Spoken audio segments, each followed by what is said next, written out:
اگر دل سلامت ہو تو خدا کی قسم والدین کی خدمت میں جو مزہ آتا ہے دنیا کے کسی کام میں اللہ نے وہ مزہ. یہ تو ہمارے دل خراب ہو گئے نا. بوڑھی ماں آپ کے گھر کے علاوہ کسی اور کے گھر میں رہ لے دوسرے بھائی کی کیسے برداشت ہوتا ہے بھائی؟ ماں ہے بھائی ہمارے گھر میں رہے گی. وہ میں نے بتایا تھا نا سعودی عرب میں جھگڑا ہو گیا تھا اس پہ. ماں بوڑھی ہو گئی, ایک بیٹا ادھر رہتا ہے, ایک دوسرا بیٹا ادھر رہتا ہے.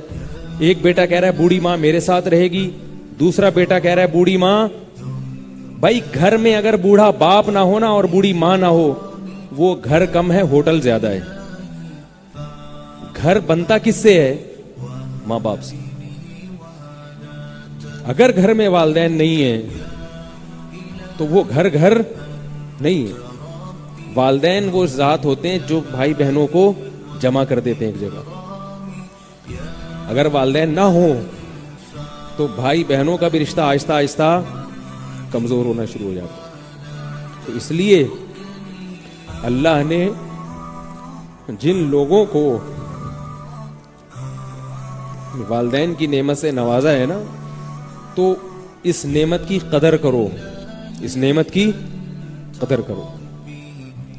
نبی صلی اللہ علیہ وسلم نے ارشاد فرمایا کہ اس شخص پر اللہ کی لعنت ہے جس کو بوڑھے والدین میں سے دونوں یا کوئی ایک ملا اور اس نے ان والدین کی خدمت کر کے جنت اپنے اوپر واجب نہ کر لی. اتنا بہترین آپشن اللہ نے جنت کمانے کا دیا تھا اور اس نے یہ آپشن ضائع کر دیا. کسی بزرگ کی خدمت میں وہ اللہ نے ثواب نہیں رکھا جو ثواب اللہ تعالیٰ نے والدین کی خدمت میں رکھا ہے.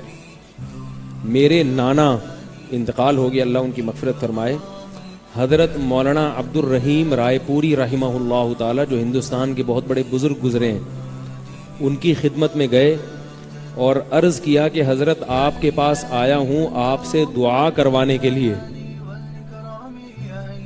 کیوں آیا ہوں؟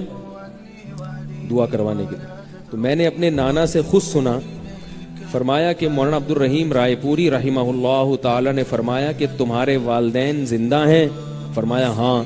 فرمایا پھر میرے پاس آنے کی کیا ضرورت ہے؟ سمجھ میں آ رہی ہے بات؟ پھر میرے پاس آنے کی کیا ضرورت ہے؟ ان کی خدمت کر کے ان سے دعا لو. تو اس لیے یہ بات خوب اچھی طرح ذہن میں رکھیں کہ والدین کسی کی اگر گھر میں موجود ہوں تو اس سے بڑا سرمایہ نہیں ہے کسی کے پاس. تو دل بھی چاہتا ہے. ہمارے خاندان میں خاتون کی شادی ہوئی, نکاح ہو کے دور چلی گئی, وہ دوسرے شہر آ گئی. ظاہر ہے عورت ہے بیچاری, رخصتی ہوگی, اپنے والدین کے شہر کو چھوڑ دیا اس نے. میری محرم رشتہ دار تھیں وہ, میں ان سے ملنے جایا کرتا تھا. تو وہ کہتی تھیں کہ مجھے شادی بھی اچھی جگہ ہوئی, ان کی بڑی خوش تھیں. وہ کہتی تھی مجھے صرف ایک تمنا ہے کہ کاش میری بوڑھی ماں اور باپ میرے ساتھ رہیں. عورت ہے, شوہر کے گھر میں عورت خوش ہوتی ہے نا زیادہ. کہہ رہی ہے میں تو نہیں جا سکتی, میرے نکاح ہو گیا, ایک اللہ تعالیٰ کا ایک نظام ہے, لیکن کاش میرے والدین, یعنی یہ سہولت اللہ نے بیٹوں کو دی ہے, بیٹیوں کو نہیں دی. اس پہ افسوس کرتی تھی وہ, کاش میرے والدین میرے ساتھ رہیں اور میں ان کی خدمت کروں.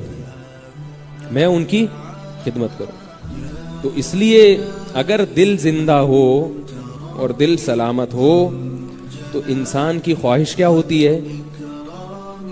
بولو نا بھائی. حسن بصری کہہ رہے ہیں میری ماں اور میرے باپ کی صورت میں میرے لیے جنت کے 2 دروازے کھلے تھے اور ایک کے فوت ہونے سے آج جنت کا دروازہ بند ہو.